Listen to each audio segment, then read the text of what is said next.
오늘의 말씀, 우리들이 침례 받아야 하는 이유, 우리들이 침례를 받아야 하는 이유 제목을 두고 오늘 하도록 하겠습니다. 오늘은 물금침례교회에 가장 큰 행사가 있는 날입니다. 바로 침례식이 있습니다. 특히 오늘 7명의 영혼들이 침례를 받는다고 자진했습니다. 저희같이 작은 교회에서 쉽게 볼 수 없는 날이기에 담임 목사로 더욱 기쁘고 하나님께 감사드립니다. 특히 오늘 침례를 받는 분들은 앞으로 하나님 말씀을 통해 영적으로 많이 성장하여 하나님 사역의 큰 일꾼이 되기를 기도하며 오늘 우리가 받는 침례는 성경에서 어떻게 기록되어 있는지 함께 살펴보는 시간을 가져보기 원합니다. 사람들에게 침례를 처음 준 사람은 누구일까요? 성경에? 요한. 맞습니다. 요한. 이 침례 요한인데요. 이 요한이 요한복음, 요한 1서, 2서, 3서, 요한 기록 쓴 사람 맞죠? 생각 없이 이해하면 안 됩니다. 다른 요한이죠. 그 요한은 누구죠? 예수님의 제자죠. 사도 요한이라고 합니다. 사도 요한. 그래서 그 요한은 사도 요한이기 때문에 사도 요한이라고 붙고요. 사도가 앞에 붙고요. 침례를 처음 준 사람은 침례 요한이라고 붙습니다. 그래서 앞에 침례. 이름은 요한이에요. 둘 다 요한이에요. 그러니까 헷갈리잖아요. 그러니까 한 사람은 침례 요한, 한 사람은 사도 요한. 그래서 이렇게 차이가 있습니다. 그래서 이 침례 요한은 영어로는 John the Baptist. John the Baptist. 이게 John이 요한이에요. John the Baptist. 이렇게 불러요. 그래서 전 세계에서 세례 요한 이렇게 부르는 사람은 한국밖에 없어요. 미국은 다 John the Baptist예요. 상관없이. 이거밖에 없어요. 침례 요한과 그러면 예수님은 어떤 관계일까요? 어떤 관계죠? 친밀한 관계. 친척인데 친척이에요. 친척. 무슨 몇 촌이죠? 헷갈릴 때가 있어요. 그죠? 4촌이던가 6촌이던가 6촌이에요. 6촌. 침례 요한하고 예수님 누가 더 나이 많을까요?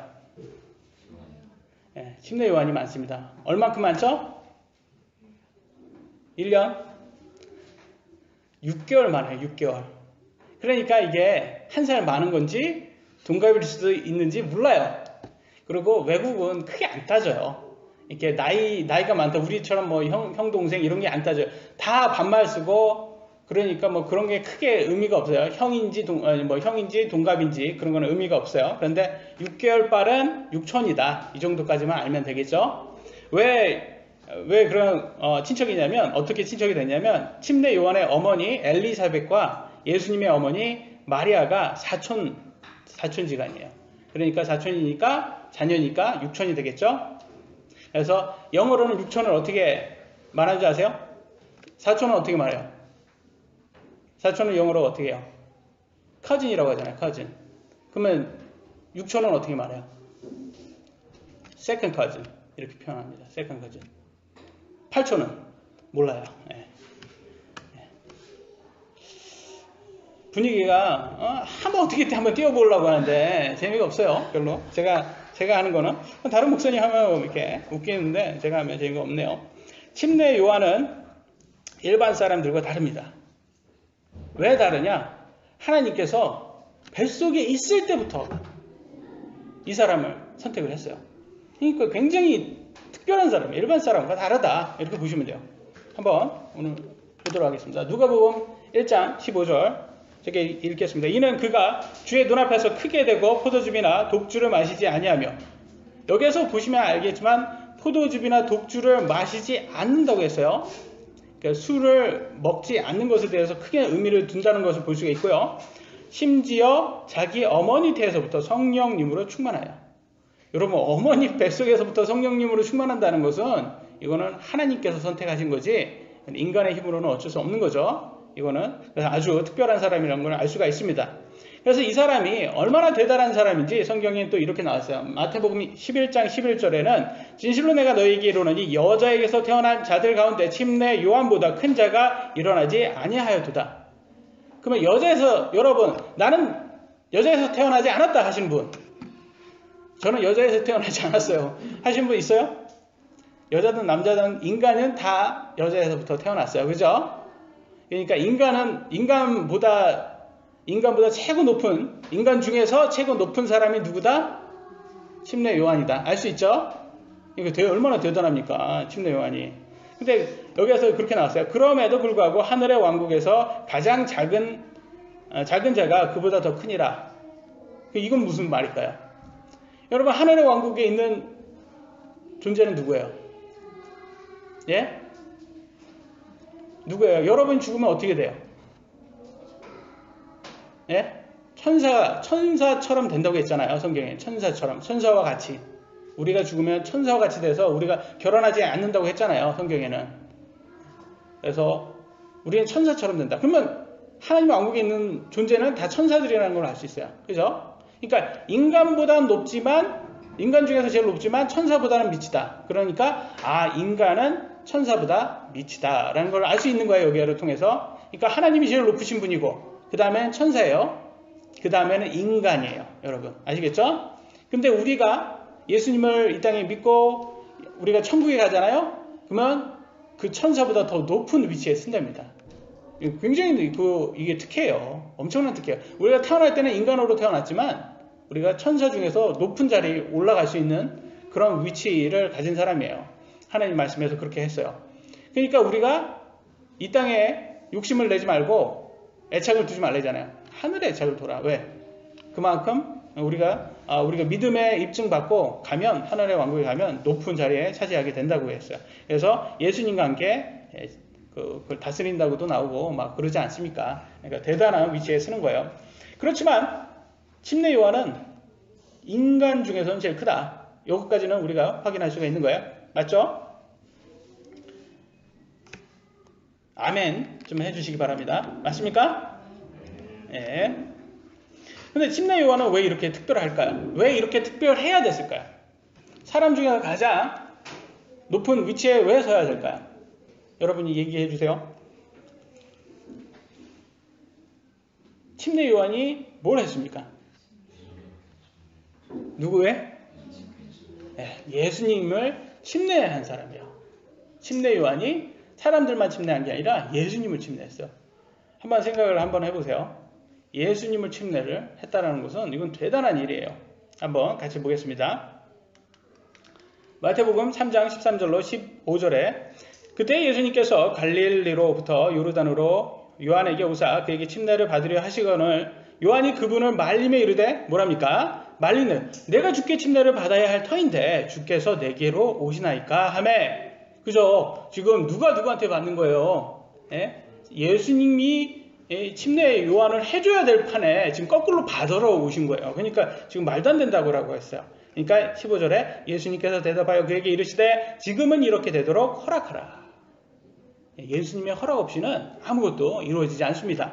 십자가에 간 것도 예수님이 허락하신 거고 다 예수님이 자진하신 거예요. 억지로 하신 거 없고 예수님은 뭐 말만 하면 천사가 와가지고 다 뭐 무찔릴 수 있는 그런 상황이었는데도 불구하고 예수님께서는 우리를 위해서 다 이렇게 허락을 하십니다.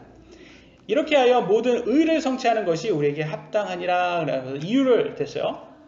하시니 이에 그가 그분을 허락하더라. 그래서 침례를 합니다. 여러분 이 세상의 구원자를 사람이 감히 침례를 한다는 것이 말이 됩니까? 말이 안 돼요. 그러니까 사람 중에서 가장 아주 의로운 사람, 사람의 입장에서도 그렇고 하나님의 입장에서 가장 높은 사람을 세운 거예요. 그래서 하나님이 선택하신 거예요. 그래서 아주 깨끗한 사람을 세워서 예수님을 이렇게 준비를 한 거예요. 침례를 할 수 있도록 준비를 한 겁니다. 침례 용도를 보면 예수님이 침례 받을 이유가 전혀 없다는 걸 다시 한번 확인할 수가 있어요. 침례 용도. 제가 용도라는 단어를 썼어요. 좀 다른 단어를 생각해 봤는데 생각이 잘 안 나더라고요. 어떤 단어를 써야 되나. 이게 침례를 왜 하는가 그 용도를 한번 보면 나와 있습니다. 마태복음 3장 6절과 11절에 이렇게 나왔습니다. 자기 죄들을 자백하며 요르단 속에서 그에게 침례를 받더라. 여러분 침례라는 것을 왜 하냐? 용도는 뭐냐? 사람들이 자신의 죄를 자백하라고 하는 거예요. 침례를 받으려면 받기 전에 뭘 해야 합니까? 나는 죄인입니다. 이걸 자백을 해야 돼요. 이거를 동의를 하셔야 돼요. 그래야지 침례 받을 수가 있어요. 그래서 오늘 침례 받으시는 분 중에서 난 죄인 아닌데? 내가 무슨 죄인이야? 저 감옥에 있는 사람이 죄인이지. 이런 식으로 아직도 나의 죄를 모른다면 침례를 받을 수가 없는 거예요. 꼭 회개를 하셔야 돼요. 나는 죄인입니다. 하나님 앞에 나는 죄인입니다. 그리고 하나님 앞에 회개를 할 수 있어야 돼요. 그래서 11절에 참으로 나는 회개에 이르도록 너에게 물로 침례를 주거니와 그랬어요. 그래서 침례는 뭐다? 회개를 주고 우리의 잘못을 깨닫기 위한 용도로 쓰인다. 그러면서 침례 요한이 예수님과 자기에 대해서 이제 비유를 합니다. 내 뒤에 오시는 분은 뒤에 누가 오셨어요? 예수님이 이제 6개월 뒤에 예수님이 오셨잖아요. 나이 차이가 6개월 차이 나니까. 나보다 능력이 더 있으심에, 그죠? 구원자니까. 나는 그분의 신발을 나를 자격도 없노라. 그러니까 얼마나 높으신 분이라는 걸 보여주고 있어요. 사람 중에서 제일 높은 침례 요한이 이렇게 말하고 있는 거예요. 그분께서는 너에게 성령님으로 침례를 주시고 불로 침례를 주시나. 그래서 예수님께서 우리에게 주는 침례는 다르다라는 걸 좀 보여주고 있습니다. 물로 하는 것이 아니고 이제 성령님으로 주신다라고 말을 해주고 있고요. 침례는 자기의 죄들을 자백하고 회개하는 용도로 사용되는 것을 볼 수 있어요. 침례를 받기 위해서는 내가 죄인이라는 것을 반드시 인정해야 합니다. 나는 죄인이 아닌데 라고 생각하시는 분들은 침례를 받을 수가 없어요. 그래서 형이 나는 죄인이 아닙니다 라고 생각하면 침례 받을 수 없어요. 확실히 침례 받기 전에 아직도 시간이 있어요. 침례 받기 전에 결정하세요. 나는 진짜 하나님의 예수님의 말씀을 읽어서 나는 죄인이 맞나? 나는 아닌데 라고 자꾸 그러면 한 번 더 생각을 해봐야 돼. 침례 받는 것에 대해서. 그러면 이제 예수님이 침례를 받았어요. 예수님은 죄인입니까? 예수님 죄가 있어요? 없잖아요. 예수님은 남자로부터 태어나신 게 아니잖아요. 모르겠어요. 이게 맞는 말인지 과학적으로는 저도 잘 몰라가지고 남자로서부터 이렇게 죄가 유전이 되는지는 모르겠습니다. 그래서 이제 근데 보면 이렇게 우리는 다 아버지의 피를 받았잖아요. 그러니까 유전이 다 죄로부터 나오고 그래서 이 세상에 아버지의 피를 받지 않고 나오신 분은 이 땅에 예수님밖에 없어요. 그잖아요. 동정녀 마리아에 의해서 동정녀가 무슨 뜻이에요? 처녀라는 거예요. 수처녀. 남자와 관계없이 아이를 뵌. 그러니까 남자의 피가 들어가지 않은 유일한 분이 예수님이에요. 죄가 없으신 분이라는 거예요. 몸만 가지신 분인데 이런 분이 죄를 회개해야 된다? 고백해야 된다? 말이 안 되잖아요. 침례. 근데 왜 침례를 받으실까요? 정말 침례 받을 이유가 없으신 분이 침례를 받으시고 있습니다. 왜 그런지 한번 보도록. 저는 이렇게 얘기했습니다. 우리가 침례를 받아야 하는 이유에서 여기에서 이렇게 했어요. 여러분 왜 침례를 받습니까? 라고 했을 때 저한테 만약에 이런 질문을 하냐면 저는 이렇게 대답해요. 예수님께서 침례를 받으셨으니까. 예수님께서 침례를 받으셨으니까. 죄가 없으신 분인 예수님이 침례를 받으셨다면 왜 침례를 받으셨겠어요? 분명히 본인의 의를 위해서 받으신 건 아니고 우리를 위해서 받으신 거라는 거예요. 가장 모범적으로 침례를 보여주기 위한 것이라는 거죠. 여러분 군대를 가면요 유격을 합니다. 정영군 유격을 합니다. 유격했어요? 했어요? 하는구나. 나는 안 했는 줄 알고. 네, 했네. 아깝다. 안 했으면 늘리려고 했는데 했네. 유격을 하면 교관이 항상 그래요. 이제 PT 체조 같은 거 할 때 시범 조교 앞으로 그러면 딱 나서 삐삐 하면서 자세를 진짜 그 교범에 나온 그 자세를 해요. 그러면 옆에서 하면서 야 조교 참 잘한다. 왜냐면 근데 꼭 3회밖에 안 시켜요. 조교는. 그러니까 어려운 자세 있잖아요. 그 배 비트는 거 누워서 그런 거 진짜 어렵거든요. 꼭 3회밖에 안 시켜요. 3회로 하니까 이게 각을 반드시 갖고 막 FM으로 막 합니다. 근데 우리는 그걸 막 한 50번 시키니까 막 힘들죠. 처음에 막 한 번 잘해봤자. 근데 여하튼 시범조교 앞으로 하면서 얼마나 잘합니까? 그래서 가장 바른 모양, 바른 방법을 보여주고 있어요. 그래서 우리가 예수님께서 우리에게 침례를 몸소 실천하면서 우리에게 가장 바른 침례 모습을 보여주고 있다는 생각을 우리가 해볼 수가 있어요. 한번 보도록 하겠습니다. 어떻게 했는지. 마태복음 3장 16절 한번 같이 한번 읽어볼까요? 시작. 예수께서 침례를 마시고 바로 물속에서 올라오실 때 보라 하늘이 굳게 열렸으며 또 하나님의 영께서 들이 같이 내려 자기 위에 일하는 것을 예, 물속에서 올라왔다고 나와 있어요. 여러분 물속에서 올라오려면 먼저 뭐가 선행돼야 돼요? 물속으로 내려가야 돼요. 여러분 그러면 침례는 물속에 들어갔다 나와야 된다는 것을 알 수 있죠? 그러니까 세례는 성경적인 거예요? 세례는 성경적이지가 못한 거예요. 그래서 하나님께서 가장 바른 모습을 보여주고 있는 거예요. 우리 예수님께서 침례는 물속에 들어갔다 나오는구나 이런 거를 보여주고 있고, 다음에 히브리서 6장 1절과 2절에는 이렇게 나왔습니다. 그러므로 보여주신 것은 침례의 교리를 바꾸지 말라고 하신 것 같아요. 그러므로 우리가 그리스도의 교리의 기초 원리들을 떠나 완전함으로 나아가서 죽은 행위들로부터 회개와 하나님을 향한 믿음과, 다음에 나왔습니다. 침례들에 관한 교리와 안수와 죽은 자들의 부활과 영원한 심판의 기초를 다시 놓지 말지니라. 침례에 관한 교리 바꾸지 말라고 지금 하는 소리예요. 그죠? 분명히 예수님께서 몸소 실천하면서 우리에게 어떤 모양으로 보여주고 있어요. 근데 그거를 자꾸 바꾸지 말라고 하는 이유는, 바꾸지 않는 사람들이 다 똑바로 한다면 이 말을 굳이 할 필요가 없겠죠. 근데 바꾸니까 얘기를 하는 거예요. 근데 제가 보기에는 이거는 좀 어떻게 보면 예언처럼 보입니다. 왜냐하면 옛날에 사람들이 침례를 똑바로 했을 것 같아요. 제가 보기에는 옛날 사람, 1세기 교회 사람들은. 근데 점점점 시간이 가니까 자꾸 세례를 해요. 침례를 안 하고 간소화한다고 해서 세례를 합니다. 사실 저도 여러분 머리 위에 물 뿌리고 이렇게 세례식 하면 교회 입장에서도 훨씬 편해요. 간편해요. 근데 그게 성경적일까요? 여러분 한번 생각을 한번 해보세요. 성경적일까요? 그래서 우리 결혼식에서 결혼을 하는데, 옛날에는 뭐 이렇게 물 하나 떠두고 그렇게 결혼한다고, 물 한 사발 떠놓고 결혼했다고 그러잖아요. 그러면 누가 서운합니까?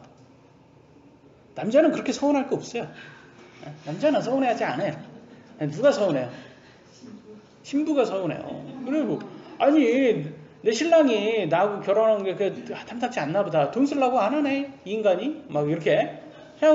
그래도 다른 사람도 앞에 그렇게 좀 체면이 있지. 그래 좀 뭔가를 좀 보여줘야지. 우리가 사랑하는 예쁜 모습을 보여줘야 될 거 아니야. 예쁜 옷도 입고 있잖아요. 이해되시죠? 근데 예수님의 신부 누구예요? 우리예요. 우리. 예수님 믿는 우리예요. 근데 우리는 우리가 스스로 부끄럽게 그렇게 하려고 해요. 예수님 입장에서는 너무 이게 황당할 거예요. 침례를 이렇게 하라고 했는데 자꾸 세례로 바꿔요. 그러면 신랑의 입장에서도 너 내가 신랑인 게 부끄럽냐? 이렇게 하지 않을까요? 이런 생각이 들지 않을까요? 그래서 저는 누가 세례가 맞아 침례가 맞아 이렇게 하면 논쟁의 여지가 없다고 생각해요. 논쟁에. 왜? 예수님이 하셨으니까. 그 이상 뭐가 더 필요하냐 이거죠. 예수님이 하시면 그거대로 하는 게 맞는 거예요. 그래서 저는 침례 교단이고 이라서 침례를 하는 게 아니라 침례가 성경적이니까 침례를 하는 거예요. 예수님이 하셨으니까 침례를 하는 거예요. 그래서 침례가 맞다. 그러면 성경적으로 우리도 침례를 하는 게 가장 안전하다. 이걸 말씀드립니다. 그래서 우리가 침례를 해야 하는 이유 첫 번째 말씀드렸고요. 두 번째, 우리가 침례하는 거는 선한 양심을 또 침례가 준답니다. 같이 한번 읽어볼까요? 베드로전서 3장 21절 시작.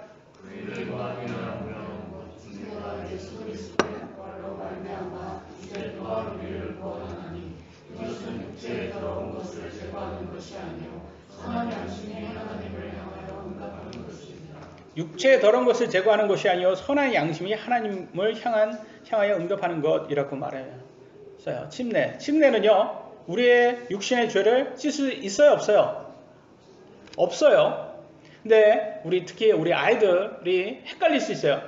내 침례 받아야지 죄가 씻기는구나, 이게 헷갈릴 수 있으니까 우리 어머님들은 우리 아이들한테 그걸 똑바로 알려주시기 바랍니다. 이 침례를 한다고 죄가 씻기는 건 아니야. 예수님 믿음으로 죄가 씻기는 거야. 만약에 침례를 했다고 죄를 씻을 수 있다면요, 침례보다는 여러분 한국의 대중 목욕탕이 더 좋은 거예요. 한국의 대중 목욕탕은 뜨거운 데에서 한 30분 몸을 지지면 때가 불려집니다. 이렇게 그럼 한번 딱 밀면 이렇게 때가 싹 이게 밀려요. 미국에는 없어요. 이런 아주 고급적인 문화가 없어요. 고급진 문화가 없어요. 얼마나 좋습니까? 근데 맞아요? 죄가 씻겨요? 안 씻겨요. 그러니까 굳이 제가 물로 씻을 수 여기 물로 여러분의 죄를 씻을 수 있다면 뭐 여기 와서 이렇게 하냐 이거죠. 때를 빡빡 문지르는 데에 가서 하셔야 된다는 거예요. 그러니까 죄가 씻기지 않는다라는 것을 확실히 알아야 돼요. 근데 뭐가 좋대요? 죄는 씻기지 않는데 양심은 씻을 수 있다라는 걸 볼 수 있어요. 선한 양심을 가질 수가 있어요. 양심이 씻기는구나. 양심은 언제 씻길 수 있을까요? 하나님 말씀 순종하면 양심 씻기는 거죠. 여러분 양심의 가책은 여러분 언제 느껴요? 양심의 가책. 양심의 가책 언제 느껴요? 죄 지었을 때. 그리고 죄 지은 게 걸릴 수 있을 때. 이러다가 걸리겠다. 언제 느껴요? 우리 남자들은 잘 알아요. 이렇게 막 운전하고 가는데 갑자기 경찰이 딱 보이면 나도 모르게 발이 브레이크에 가 있고 눈은 속도계에 가 있어요. 그러면서 싹싹 봅니다. 그러면서 괜히 손짓을 저한테 하면 뜨끔하고 차도 가에다가 대라고 할 것 같고 사이렌이 울릴 것 같고 자꾸 막 가슴은 막 이렇게 뛰고. 왜 그래요? 죄를 졌습니다. 죄를 지면 양심의 가책이 느끼죠. 근데 만약에 여러분이 제대로 법을 지키고 가고 있어요. 제한 속도에 맞게 가고 있어요. 경찰을 보았어요. 떳떳하잖아요. 양심의 가책이 없어요. 그럼 봐도 그냥 가는 거예요. 열심히 수고하시네요. 이렇게 하면 가는 수가 있는 거예요. 그러니까 선한 양심이 들어오는 거예요. 언제? 말씀을 순종했을 때. 죄를 안 지으셨을 때. 법을 지켰을 때. 유튜브에 보니까 이렇게 사고 나는 장면이 이렇게 있더라고요. 봤는데 이렇게 오토바이 배달하는 애들 있잖아요. 10대 애들. 막 생쇼를 하면서 막 가잖아요. 이렇게 슉슉슉 이렇게 생쇼를 하다가 갑자기 차를 이렇게 비켜갔는데 앞에 경찰이 있는 거예요. 그러니까 쥐가 놀래가지고 쥐가 자빠지더라고요. 얼마나 아플까요? 얼마나 아플까요? 경찰은 가만히 있어요. 자기가 놀래서 자빠지는 거예요. 왜 그래? 양심의 가책이 느껴지는 거예요. 러시아에도 똑같은 게 있더라고요. 러시아에 이렇게 막 운전을 어떤 사람이 과속을 하는데 눈길에서 랠리 차처럼 운전을 하나 봐요. 막 하다가 경찰이 앞에 있으니까 자기도 모르게 급브레이크를 밟은 거예요. 눈길에서 급브레이크 밟으면 그건 그냥 자살이에요, 자살. 그러니까 바로 차가 또랑이에 빠지더라고요. 그게 다 왜 그러겠어요, 다. 양심의 가책 때문에 그런 거예요, 양심의 가책 때문에. 그러니까 어떻게 침례를 하면 뭐가 준다? 선한 양심을 가지는 거예요. 하나님 말씀에 순종하니까 더 이상 그거에 대해서 양심의 가책이 안 느껴지는 거예요. 그럼 뭐가 오겠어요? 평안이 오는 거예요. 평안이. 맞아. 내가 하나님 말씀대로 했어. 그럼 평안이 오잖아요. 그러면서 침례는 구원받은 사람의 첫 번째 순종이라고 합니다. 첫 번째 순종. 여러분이 구원받으면 첫 번째 순종해야 되는, 하나님 말씀에 순종해야 되는 게 바로 침례예요. 그러면서 하나씩 배우는 거예요. 내가 하나님 말씀대로 살면 평화를 얻을 수 있구나. 내가 순종하면 평화를 얻을 수 있구나. 그러면서 이게 하나씩 배워가는 거예요. 여러분 크리스찬 삶에서 내가 순종할 때마다 평화를 얻을 수 있다는 걸 배울 수 있는 겁니다. 근데 그 중에는 양심의 가책을 느끼지 않는 사람이 있어요. 죄를 져도. 볼까요? 디모데전서 4장 2절에 이렇게 나왔습니다. 이들은 위선으로 거짓말을 하며 자기 양심을 뜨거운 인두로 지진 자들이라. 구원파 사람처럼 구원 받았다고 하나 죄 속에 살아도 전혀 양심의 가책을 느끼지 않는 사람들이 있어요. 바로 양심을 인두로 지져서 양심의 가책을 느낄 수 없기 때문입니다. 죄를 반복해서 죄가 만성이 됐어요. 느끼지도 못하고 이제 습관이 돼서 고치기도 어려워요. 여러분의 삶에 이런 부분이 있지는 않습니까? 항상 하나님께 회개하시기 바랍니다. 하나님께 도움을 구하시기 바랍니다. 우리는 완벽하지 않아서 항상 죄의 유혹에 넘어갈 수 있어요. 하지만 하나님께서 우리가 죄를 고백하면 그분은 은혜로우셔서 항상 우리를 용서해 주신다고 했습니다. 이거를 그렇다고 해서 이걸 이용해 먹으려고 하면 안 됩니다. 하나님 우리의 마음을 아십니다. 그래서 진심으로 우리가 죄를 용서를 구하면 하나님께서 우리를 다시 죄의 유혹에서 유혹에 빠지지 않도록 인도해 주실 겁니다.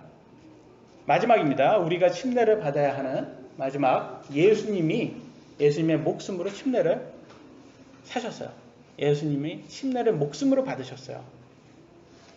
첫 번째, 이 침례라는 것은 사실은 명령이에요. 마태복음 28장 19절 20절 그러므로 너희는 가서 모든 민족들을 가르치고 아버지와 아들과 성령의 이름으로 그들에게 침례를 주며 무엇이든지 내가 너희에게 명령한 모든 것을 그들에게 가르쳐 지키게 하라. 보라 내가 세상 끝까지 항상 너희와 함께 있느니라 하시니라. 아멘.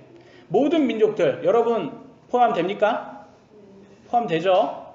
저는 이방인이니까 침례 받을 필요 없다 할 수 없는 거예요. 모든 민족들 여러분 포함됩니다. 그렇기 때문에 침례는 크리스천이라면 누구나 다 받아야 되는 거예요. 이걸 지상 명령이라고 Great Commission, Great Commission이라고 합니다. 지상 명령이에요. 그래서 이거는 명령이고 의무예요. 그래서 여러분 선택이 아닙니다. 근데 여러분 사실 오늘 침례 받긴 하지만 침례 받는 게 되게 어려워요. 저는 사실 목욕보다 더 쉬운 게 침례 받는 거 아닌가요? 제가 12월도 아니고 7월에 침례하는데 물이 너무 차가워서 너무 힘들다고 하시면 거기까지는 제가 어쩔 수 없는 것 같고요.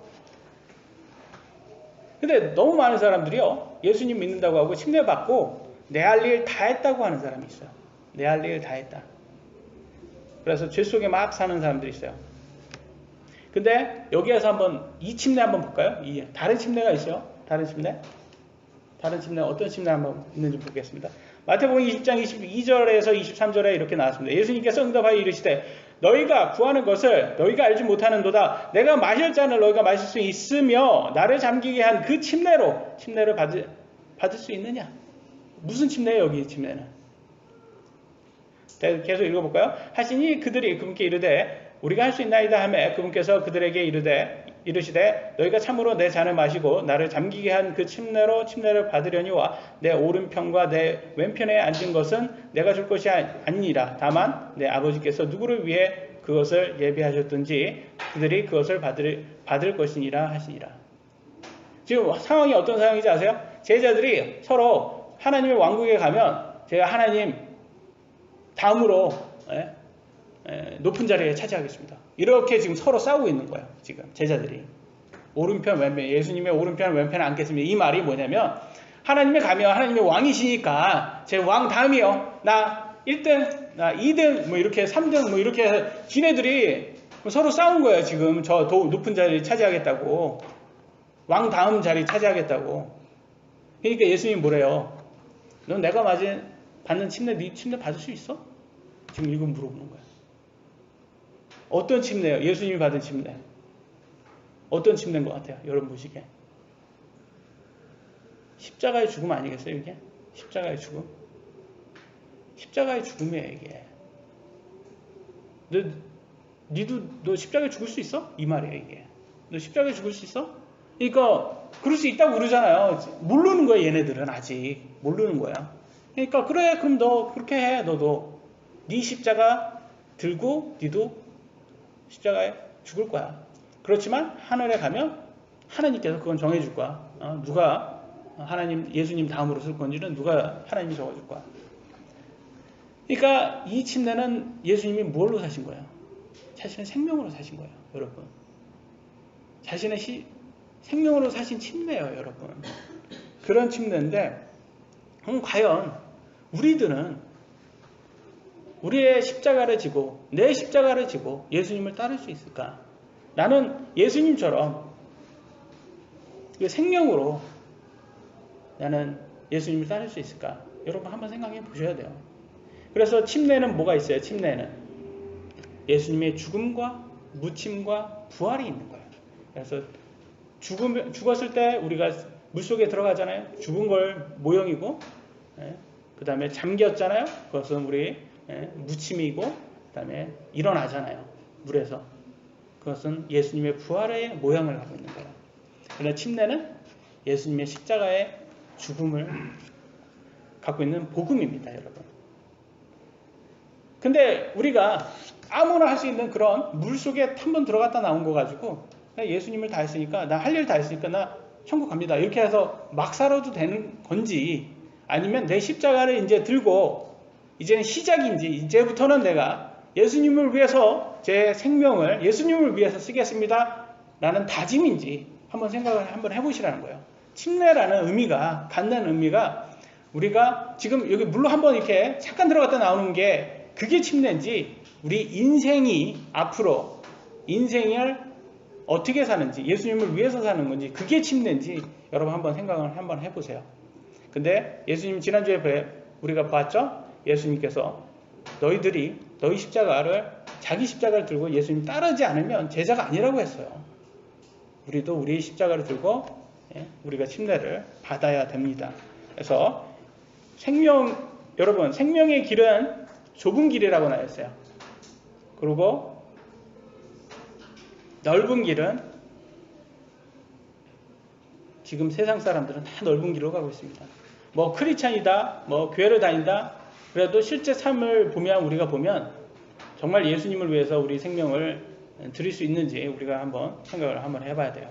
그래서 예수님의 삶 다시 한번 생각하고, 오늘 침례 받으면서 지금이 예수님을 앞으로 더 잘 따르겠습니다 라는 맹세로 침례 받고 우리의 삶으로서 하나님께 꼭 믿음의 사람으로 입증받으시길 원합니다. 기도하시겠습니다.